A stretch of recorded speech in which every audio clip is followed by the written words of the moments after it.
여러분들이 도구를 잘 사용하셔야 되는데 아파트 실거래가라는 앱에 와서 자 단지별 비교 단지별 비교로 와서 자 이걸 끄고 서울의 상급지가 강남구죠. 추가. 그 다음에 서울의 제일 하급지가 뭐 대표적인 게 이제 금천구가 있죠. 추가. 그래서 평균 아파트 가격을 보니까 2013년 요 정도가 거의 그 하락장 마지막 부분이잖아요. 그래서 강남의 아파트는 8억 8천, 금천구의 아파트는 2억 7천으로 약 6억 차이가 납니다. 6억 차이. 그런데 요때 상승장이 오니까 뭐 요거까지는 아니라도 여기도 금천구가 꽤 상승했죠. 야, 요때 보니까 강남구는 20억, 금천구는 6억 9천이니까 약 7억. 그러니까 13억 차이가 납니다. 8억 차이에서 13억 차이로 벌어지죠. 그래서 하락장이 오면 상급지로 갈아탈 수 있는 절호의 찬스가 상승장에 나타나는 게 아니라 하락장에 나타난다.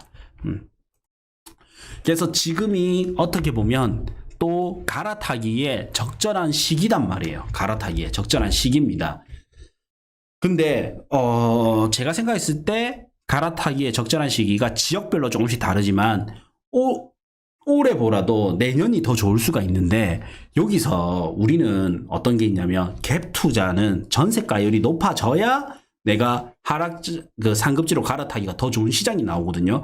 뭐냐면 똑같은 갭 차이가 1억 혹은 5천만 원인데 상급지도 갭 차이가 1억이고 그러니까 뭐냐면 6억짜리 아파트인데 전세가 5억 4억짜리 아파트인데 전세가 3억 똑같은 1억이지만 똑같은 1억을 가지고 상급지로 가려면 전세가율이 높아져가지고 전세가와 매매가가 비슷해져야 돼요. 그래서 그때 일시적으로 그런 시기가 오거든요. 그때가 상급지로 갈아타기 좋은 타이밍인데 그때까지 첫 번째 방법은 전세가가 반등을 해서 전세 매매가가 좀 비슷해져서 상급지도 하급지도 마찬가지로 이 전세 가율이 일시적으로 비슷해져 버리는 거예요. 단지별로 보면 또 더 비슷해져서 똑같은 돈이지만 하급지보다는 상급지를 살 수 있을 때가 있거든요. 그때가 상급지로 갈아탈 수 있는 타이밍이고 그 다음 뭐가 있냐면 자 이게 중요해요. 자 분양권을 투자하게 되면 내가 상급지로 갈아탈 수가 있어요. 제가 우리 수업 이제 들으시는 분 중에 자 대구에서 동구에 사시는 분이 있어요. 이게 동구를 보니까 자 거의 중급지예요. 중하예요. 중간에서 살짝 밑에죠. 동구에 사시는 분이 뭐라냐면 내 아파트가 안 팔려서 제가 수성구까지는 조금 힘들지만 내 아파트가 안 팔려서 중구나 남구나 이런 뭐 달서구에 좋은 동네가 또 약간 구로 나눠서 그렇지 또 약간 2급지 정도 되거든요. 이 더 좋은 동네로 이사를 못 간다라는 거예요. 현재 내 집이 안 팔려서. 그래서 제가 뭐라 말씀드렸냐. 내 집이 팔릴 때쯤 되면 얘네들은 더 비싸져 있다. 이랬어요. 왜냐면 얘가 오르니까. 그래서 얘가 팔릴 때쯤 되면 얘들은 이미 비싸져 있는 거예요. 그래서 그런 방식으로 해서는 상급지로 갈아타기가 힘들다. 자기도 안 그래도 되게 우등생이거든요. 되게 똑똑한 분이신데 이제 이게 실전에서는 또 어려운 부분이 있는 거예요. 지금 우리 미션이나 과제를 하시는 분 하는 거 보면 제가 수준을 알 수 있어서 되게 잘하시는 분이거든요. 되게 야무진 분이시라서 제가 그 수준에 맞춰서 바로 답변을 해드리니까 바로 알아들으시던데 제가 뭐라 답변을 해드렸냐. 자, 내가 살 수 있는 아파트 라인 중에 2급지를 예를 들면 중구나 남구, 달서구 중에 2급지에 분양권을 사라. 분양권을 사면 계약금을 걸어 놓잖아요. 계약금을 10%만 걸어 놓죠. 10%만. 그러면 요 2급지가 지금 6억대 정도 하거든요. 6억대. 잘 찾아보면 6, 7억대 있는데 6억대 정도다 하면 6천만 원을 걸어놔요.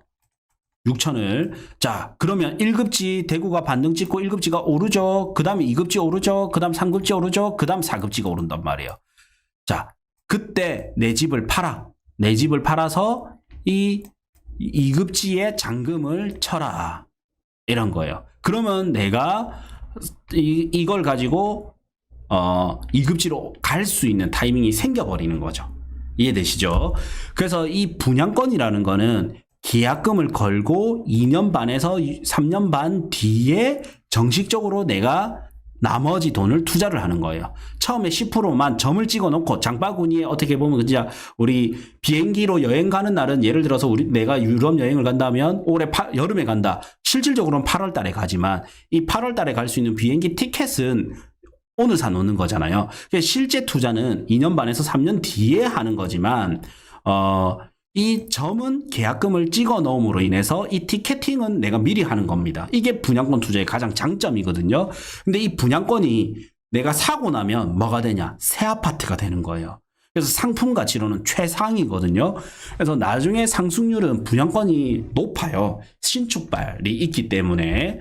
그래서 상급지와 하급지의 계류율을 보고 하락장 때 투자를 하는 게 맞고, 그 다음에 갈아타기를 할 때는 첫 번째는 전세가율이 높아져서 같은 돈으로 상급지를 살 수 있을 때가 첫 번째 이제 갈아타기 할 수 있는 찬스가 있고, 두 번째는 내가 분양권 투자의 특성을 잘 살려가지고 갈아타는 방법이 있습니다. 그래서 보통 이제 3년이니까 일시적 2주택이 1년 이후 사서 3년 이내 팔아야 되니까 일시적 2주택으로 해서 비과세 혜택도 노려볼 수도 있겠죠. 이런 것들은 계속 실전 투자를 많이 해야 알 수 있는 거예요. 그래서 저의 경험을 계속적으로 보시고 자기 거화 시켜야 됩니다.